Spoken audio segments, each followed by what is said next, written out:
O golo é o primeiro objetivo no futebol. A equipa que fizer mais ao longo de 90 minutos vence a partida.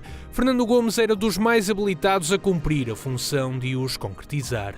Maioritariamente com o pé direito e com a cabeça, o Bibota disse que surpreendia os adversários quando utilizava o esquerdo, mas não surpreendeu a massa associativa portista que se habituou, época após época, a vê-lo a celebrar.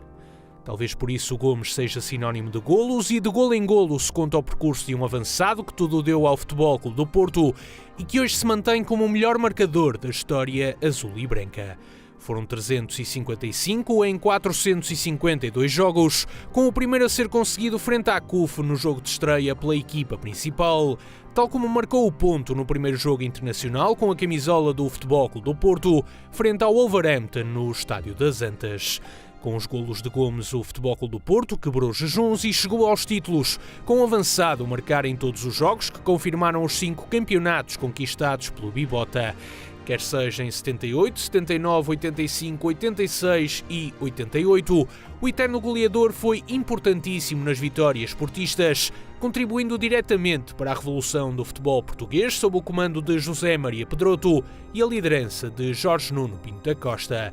Nesses encontros, o Bibota indica o remate frente ao Covilhã em 1986 como o melhor de toda a carreira, numa partida em que os Dragões venceram por 4-2 e até estiveram a perder antes de confirmarem a reviravolta.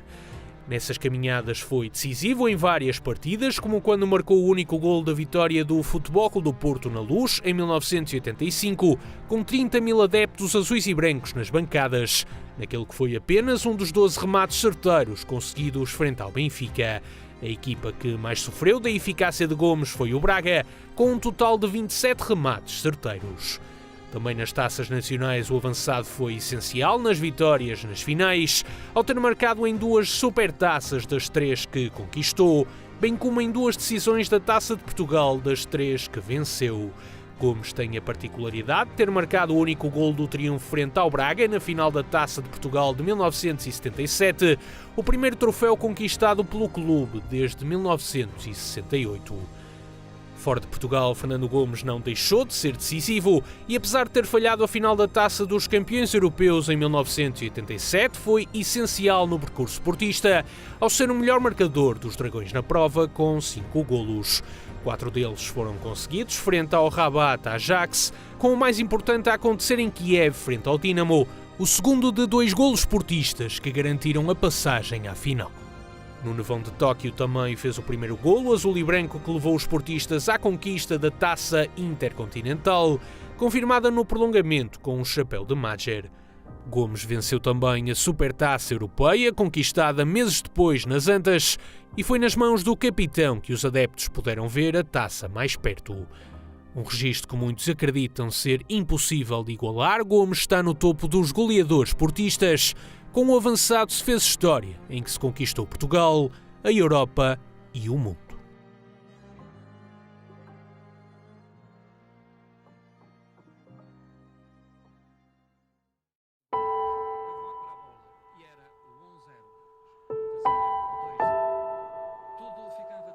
Eram os gestos simples, o humanismo e a sensibilidade que caracterizavam Fernando Gomes.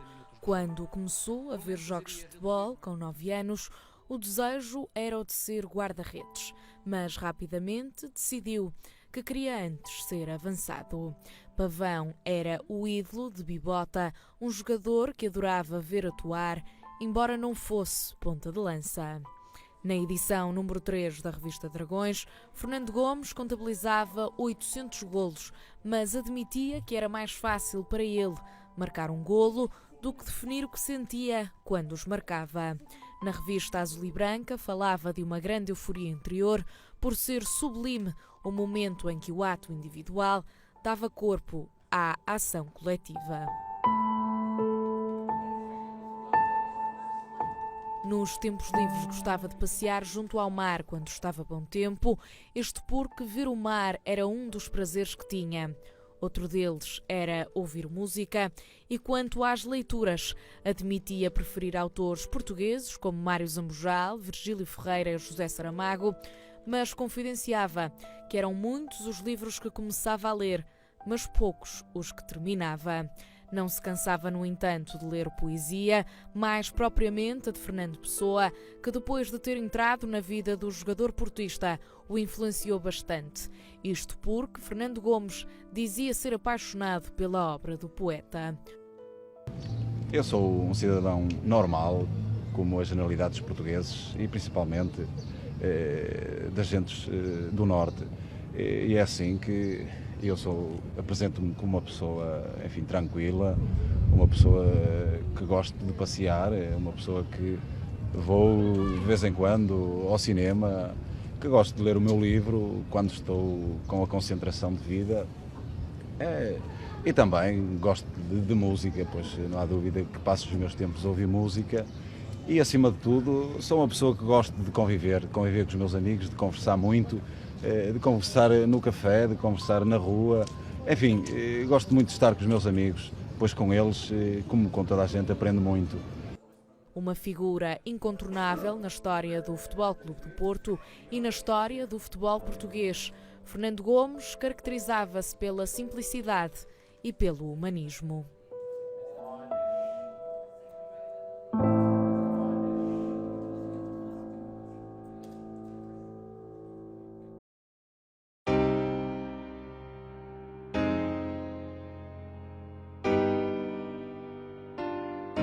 Viajamos até 1983, ano da conquista da primeira bota de ouro de Fernando Gomes, e até ao Estádio das Antas no seu pleno. Num treino da equipa principal, Gomes afina a pontaria após ter conseguido 36 golos nessa edição do campeonato. Os números são conhecidos, factos que enaltecem a carreira e a época do avançado, que se mostrou a alto nível como todos o comprovaram através das bancadas. Mas para o analisar, nada melhor do que um mestre para o fazer. Gomes define-se como um grande goleador, um concretizador. É claro que Gomes está numa grande equipa, todos nós sentimos que ele expressa, de certo modo, o labor de um conjunto deliberadamente virado para o ataque. Dir-se-á até que este ano, sem sermos campeões nacionais, fomos a equipa com o maior número de golos marcou, mas a verdade é que Gomes conseguiu marcar quase 50% dos golos obtidos pelo conjunto. Isso revela indiscutivelmente qualidades pessoais que se adivinhavam já quando o Gomes atuava nos escalões menores do nosso futebol, sendo quase sempre em juniores, iniciados, juvenis, o melhor marcador da equipa. José Maria Pedroto treinou Gomes em 6 temporadas, nas quais viu de perto as capacidades do internacional português. Entre as valências físicas e técnicas, o treinador destacou a frescura mental e o posicionamento como os principais fatores do sucesso do avançado. Tem as qualidades inerentes a um bom ponta de lança, joga excepcionalmente bem de cabeça, é rápido, chuta com os dois pés, domina a bola com perfeição e ao segundo toque quase sempre concretiza em golos as jogadas de ataque, mas tem uma característica que me parece de salientar, é que Gomes tem uma colocação no terreno muito inteligente, faz a chamada dupla desmarcação. Gomes nunca está parado e não faz uma única desmarcação, procura sempre logo de seguida mudar de direção, procurar outro espaço vazio que proporciona que os próprios colegas tenham sempre à sua disposição um jogador para concretizar em golos jogadas de ataque. Eu creio que esta característica de inteligência de jogo que define o Gomes, que para além de todas as potencialidades que exibe nos aspectos técnicos, tem realmente sobre os demais pontas de lança essa qualidade especial, sabe onde colocar-se no momento exato. Análise perfeita ao maior goleador do Futebol Clube do Porto, de um dos treinadores mais importantes da história do clube, que teve no avançado uma das forças maiores para as conquistas que conseguiu no banco azul e branco. O prazer era também de Gomes, que nunca escondeu o que sentia pelos Dragões. Sinto-me bastante bem no Futebol Clube do Porto, aliás, Futebol Clube do Porto este, que é verdadeiramente o meu clube, onde eu nasci e onde eu me sinto perfeitamente bem.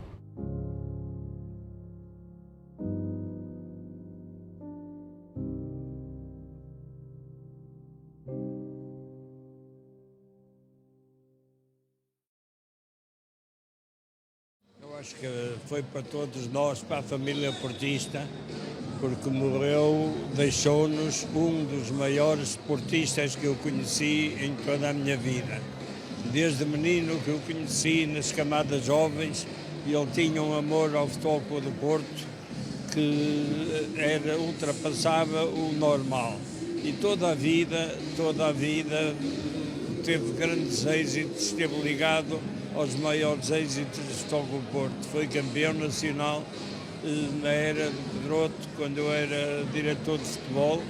Foi campeão europeu em 1987, foi vencedor da Taça Intercontinental de 1987 também, e foi sobretudo um apaixonado pelo futebol, pela vida e pelo Futebol Clube do Porto. E eu tive muita honra em estar ligado à sua vida pessoal e desportiva, porque como presidente, o primeiro ato que tive em 1982 foi ir reatá-lo ao Gigon, onde ele tinha sido cedido, e trazê-lo para o Futebol Clube do Porto para a carreira gloriosa que ele teve. Felizmente, também ainda tive a oportunidade de, no ano passado, lhe entregar o Dragão de Ouro como dirigente do ano, porque ele, para além de atleta de eleição que foi, de grande deportista, era neste momento também dirigente. Eu tinha muita honra em tê-lo a fazer parte. Muito obrigado. As palavras do presidente do Futebol Clube. Não só na história do clube, mas também na minha história, no meu percurso, porque eu lembro-me que tinha eu ainda 17 anos, cruzei-me com o Fernando antes de estar no futebol profissional do Futebol Clube do Porto, porque coincidia uma amizade que nós tínhamos com uma família que hoje é a minha família também. Tínhamos alguns amigos em comum, e escutei alguns conselhos de alguém que para mim era um ídolo neste clube. A partir daí, além dessa relação pessoal que tinha com ele fora do Futebol Clube do Porto, unimos esta paixão, este amor que temos pelo nosso clube, e vejo, e estava a olhar para o meu telefone, e na última mensagem que tenho do Fernando, que ele tinha a particularidade de me enviar sempre uma mensagem antes dos jogos. Foi no jogo de Santa Clara, que infelizmente não correu muito bem para nós depois da nossa brilhante vitória em Leverkusen. E a partir desse momento, pensei o dia 29 do mês passado, e durante este mês a situação agravou-se infelizmente, e acabou por acontecer aquilo que foi uma perda de um símbolo, de vermos partir uma parte daquilo que é a história do nosso clube. E eu acho que a força que ele me dava antes dos jogos tem que ser a força que nós temos que sentir, todos esportistas, e tem que ser transversal a todas as pessoas, a todas as equipas, a todas as modalidades que têm a honra de representar este grande clube, ter a postura, o amor, a paixão e a dedicação que ele sempre teve ao nosso clube. Como pessoa, é aquilo que eu acabei de dizer, eu conheci-o para além daquilo que era o seu amor clubístico e também o seu lado profissional. Para mim, obviamente, e para todos os esportistas, e não só, para o desporto nacional e mundial, porque o Fernando foi uma figura incontornável do desporto mundial, é uma perda muito grande e que nos deixa muita saudade. E é isto. Eu acho que se temos que definir alguém que representa essa tal mística que para todos é difícil de explicar, e eu também acho que é difícil de explicar. É um sentimento, é algo que se sente e que é inexplicável, como eu neste momento sinto aquilo que é a perda de uma pessoa tão importante a todos os níveis.